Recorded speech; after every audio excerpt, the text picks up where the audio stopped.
when his best friend launched a high-end dating reality show and begged him to join. He rejected it instantly. "If you're sick, go see a doctor. You want me on a dating show? Did you hit your head?" His friend nearly knelt down. "I just need one handsome, genuine billionaire to anchor the show. Help a brother out. Let's join for a bit. How about I show you the female guests' intro videos? Maybe one is your type." The CEO was already impatient, waiting for his assistant to drag his friend out. Then her video played. The CEO froze for a few seconds, then suddenly changed his tune. "Actually, a dating show sounds interesting." His friend currently being dragged out by the assistant. Jason was stunned for a moment. Once he realized what happened, he shook off Liam's assistant, tears welling up in his eyes as he rushed back to hug Liam. "Tight, bro. I know you're a busy man. Asking someone of your status to join a reality show is really pushing it. But this is the first project my dad gave me. You know, I don't want him to think I'm just a trust fund baby who only knows how to party. I want to prove myself. I won't forget this favor. Don't worry, you don't need to interact with anyone. Just be yourself and help me boost the ratings." Jason rambled on, moved by his own speech. Liam ignored him completely.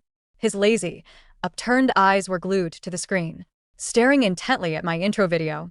Jason was still immersed in the touching moment of brotherhood, burying his head on Liam's shoulder and fake sobbing. When my video ended, Liam pushed Jason away with disgust. He unhesitatingly pulled out a handkerchief and wiped the spot on his suit where Jason had touched. Liam Sue, The youngest CEO of Sue Pharmaceuticals. At only 23, he was a man who constantly dominated the headlines of financial news. An Ivy League graduate with a handsome, noble face that made hearts skip a beat. Given his status and position, agreeing to join a dating show was completely out of Jason's expectations. Jason even thought that even if he knelt on the spot, Liam wouldn't give him the time of day. With his calm and serious personality, participating in a frivolous dating show was absolutely absurd. Jason came to beg him just to try his luck. He never expected him to actually agree, just in case.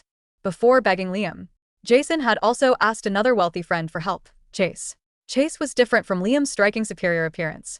He had the classic bad boy with a heart of gold look, a flamboyant personality, and had just returned from studying in the UK. The three of them grew up together. Jason knew Chase had a thing for the ice queen type, girls who looked cold but were cute. Deep down, he specifically invited me. My participation in this show was purely accidental. I wasn't a celebrity influencer or model. I was a tarot card reader. That day, Jason was scouting for ordinary people, cast members. He passed by my booth and suddenly stopped sticking to me like gum. For days insisting I join the show. I was so annoyed that I casually said I'll do it for $50,000. I intended to make an unreasonable demand to drive him away, but I didn't expect him to agree instantly.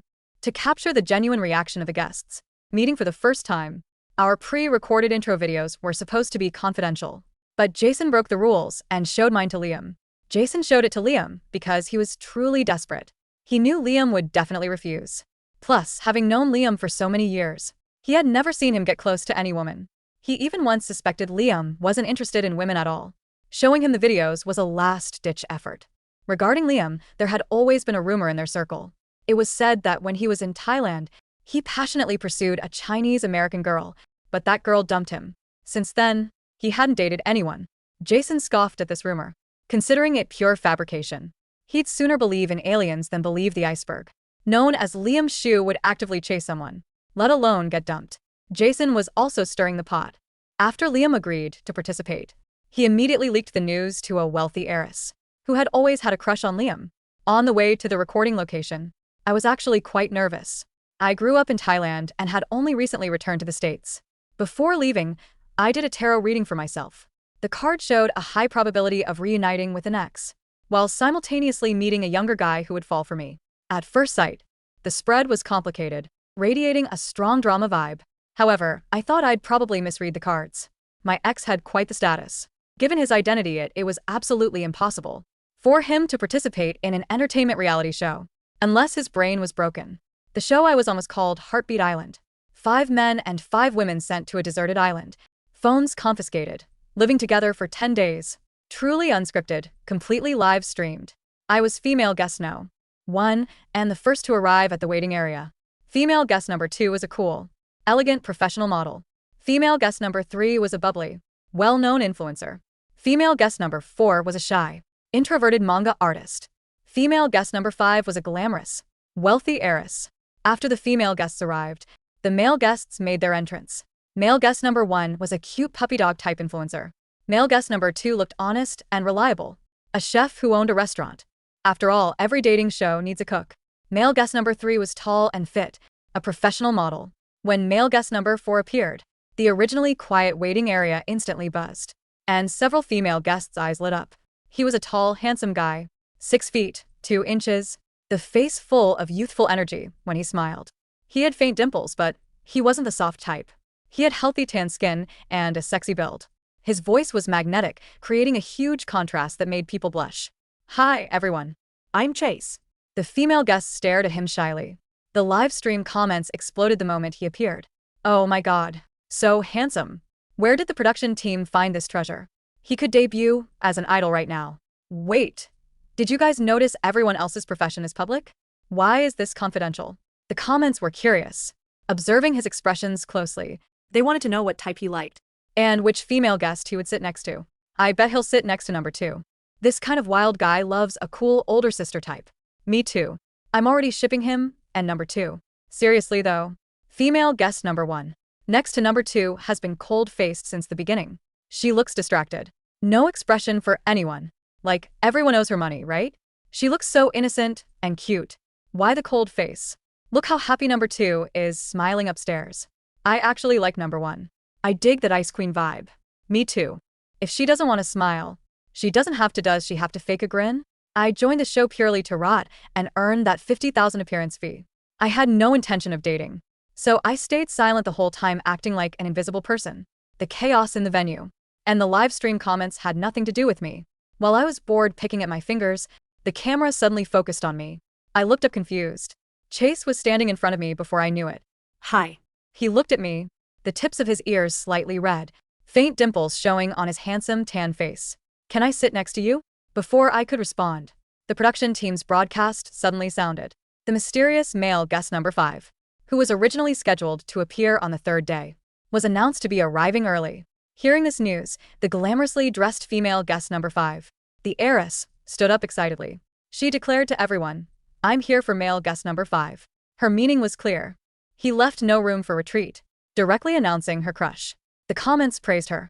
#5 is so brave, doing this, blocks her own retreat. Other guys won't dare pursue her. I'm really curious who exactly is male guest number 5? Curieux plus ça. Even before the show aired, the official account kept hyping him up without even a silhouette. Can't guess who it is based on the official hype. Number 5 must be a big shot. Maybe a famous celebrity because of the heavy promotion. Male guest no. 5 was already mysterious and a hot topic. Before filming even started, the netizens' attention was almost entirely focused on him. Everyone wanted to know who he was. And now the wealthy heiress number 5 declared she was only here for him. This pushed the anticipation for male guest number 5 to the peak. Everyone turned their heads looking curiously toward the entrance. The lights at the entrance suddenly brightened. A tall, upright figure walked out. The man wore a high-end black shirt, cuffs casually rolled up to his forearms, a low-key but luxurious limited edition watch on his wrist. Stride exuded a natural aura of nobility. When the man reached the front of the stage, the breathing in the waiting area almost stopped in unison. "Is that Liam Soo, the model?" Female guest number 2 covered her mouth, her voice trembling. "OMG, he's my idol."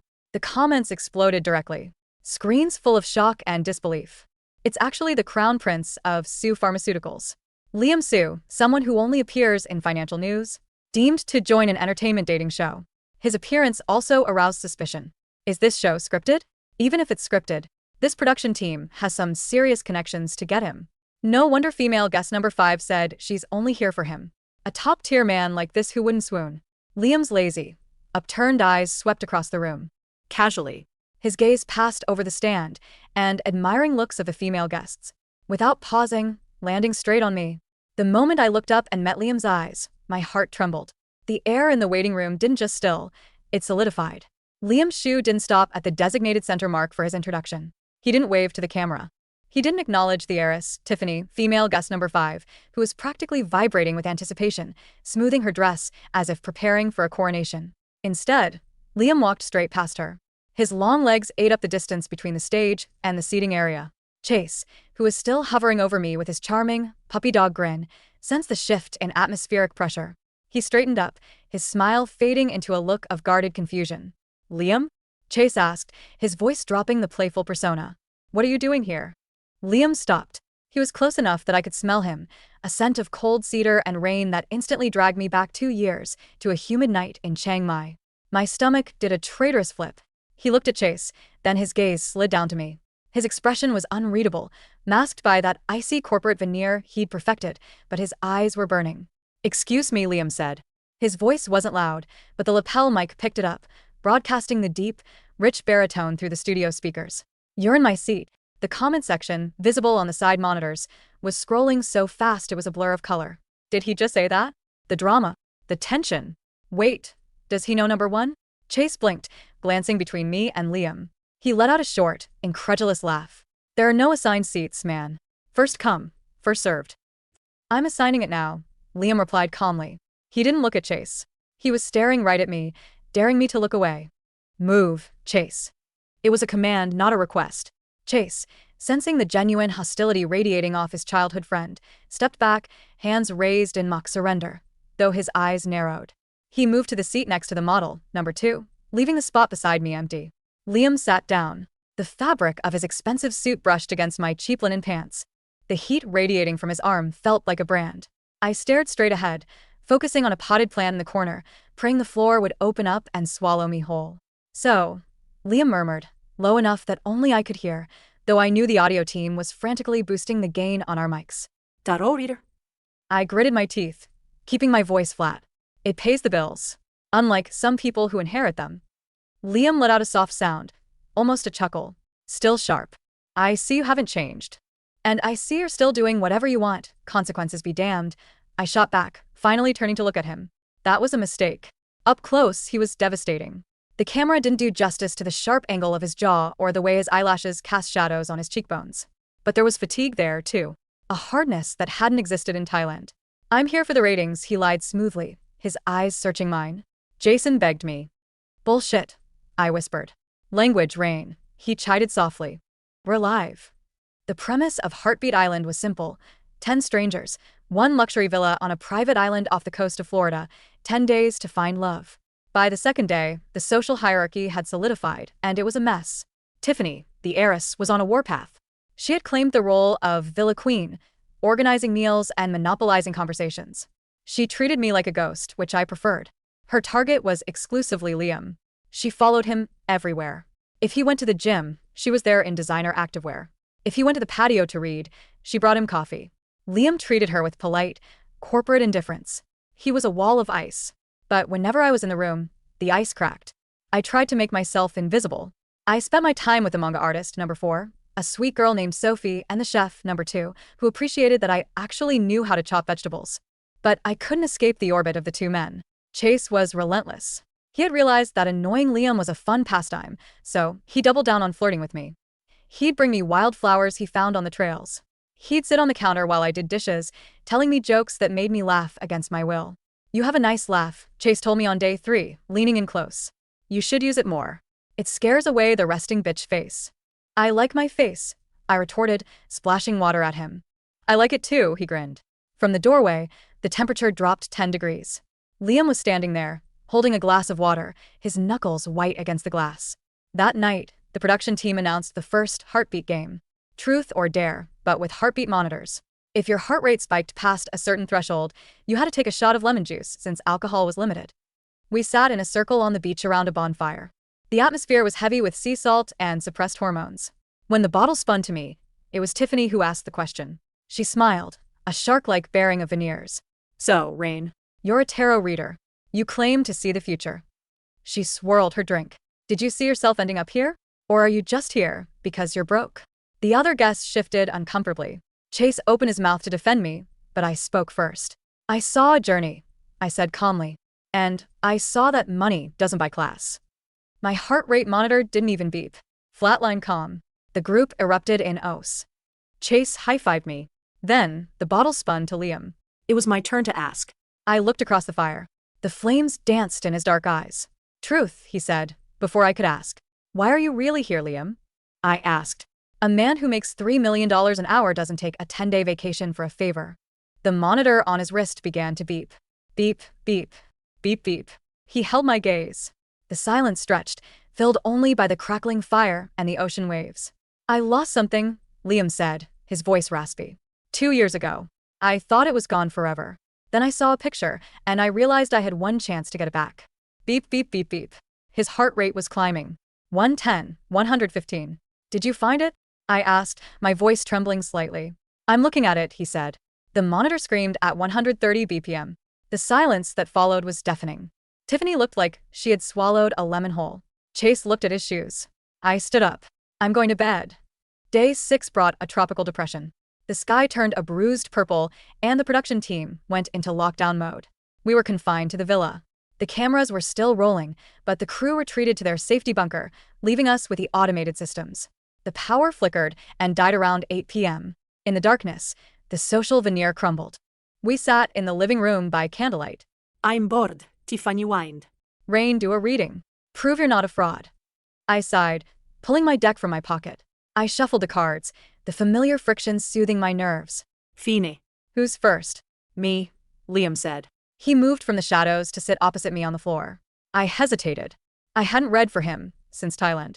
Back then, I'd drawn the 10 of Cups, happily ever after. I had panicked, terrified of the intensity, and fled the next morning. I laid out a 3-card spread. Past, present, future. The past, the 8 of Cups.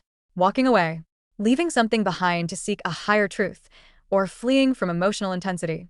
You walked away from something, I interpreted, keeping it vague. She walked away.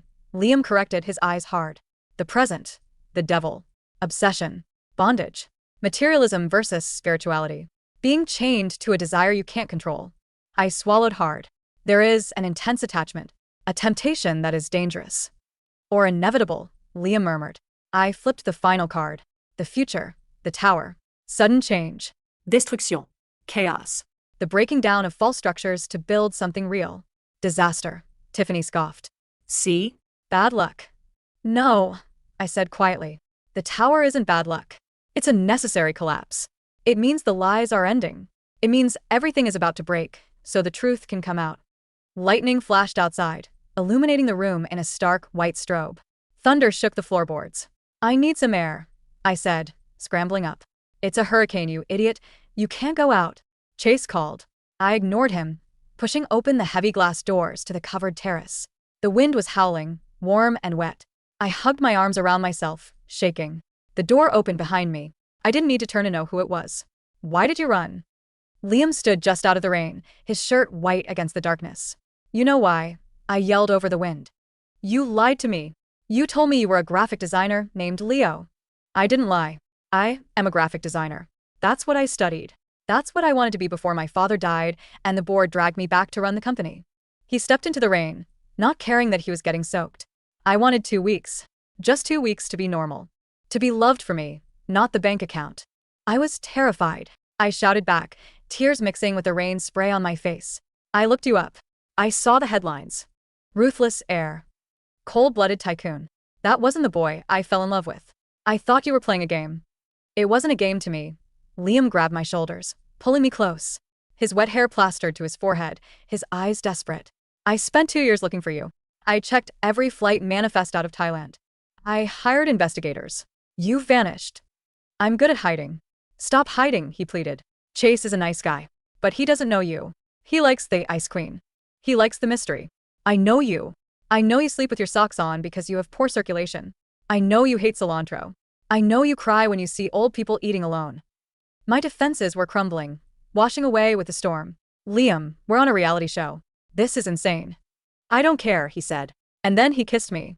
It wasn't a TV kiss. It wasn't polite.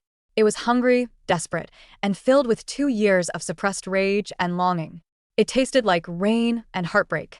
For a moment, I kissed him back, my hands tangling in his soaked shirt. Then, a flash of lightning revealed a red blinking light in the corner of the terrace. A robotic camera, panning silently. I shoved him away. The cameras. Let them watch, Liam growled. No. I stepped back, my chest heaving. I can't do this. I'm not Tiffany. I can't be the billionaire's trophy on national television. I turned and ran back inside, leaving him standing in the storm. The footage of the rain kiss, as the internet dubbed it, broke the show servers. Viewership skyrocketed. The next morning, the dynamic in the house was broken. Chase was quiet. He looked at me with sad, knowing eyes. He wasn't stupid. He saw the way Liam looked at me. Tiffany was hysterical. She tried to rally the other girls to ostracize me, but the audience had turned. The Ice Queen had melted, and the world was rooting for the tragic romance. We had 3 days left. Liam didn't approach me again. He went back to being the iceberg, but his gaze followed me everywhere. It was a silent ultimatum. I made my move. Now it's your turn. On the final day, the confession ceremony took place. The women stood on a platform. The men had to walk up to the woman they chose. If she accepted his hand, they left the island together. Male guest number 1 chose the influencer. They hugged. The chef chose the manga artist. She blushed and accepted. Then came Chase. He walked up to the platform. He stood in front of me. He looked handsome in his linen suit, the perfect picture of a golden boy. "Rain," he said, smiling sadly. "I really like you. You're cool, you're weird, and you see through people's bullshit. I think we could have a lot of fun."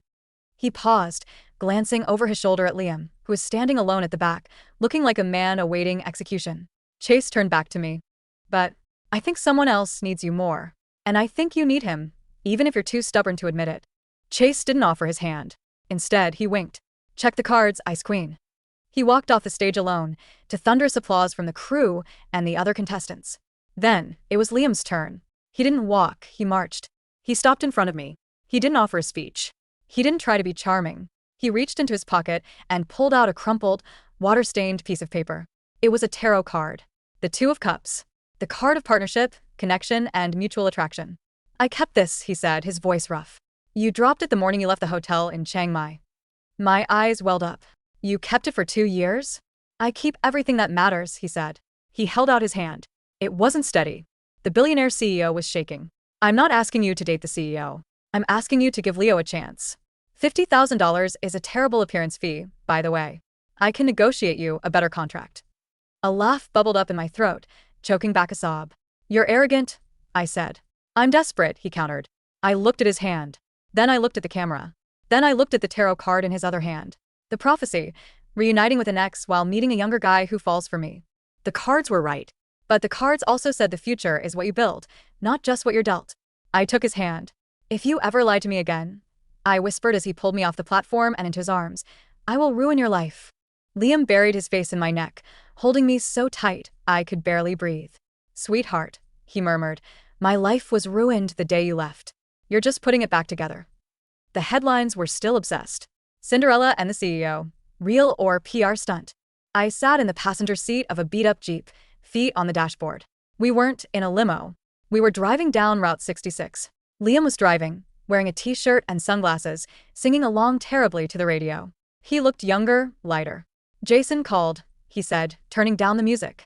"He wants to do a reunion special. Offered double the money." I shuffled the tarot deck in my hands. I pulled a card and stuck it on the dashboard. The Fool. New beginnings. A leap of faith. Adventure. "Tell him to get lost," I smiled, grabbing Liam's hand. "We're busy." Liam squeezed my fingers, brought my hand to his lips, and kissed my knuckles. The road stretched out ahead of us, long and open. "Done," he said. And he just kept driving.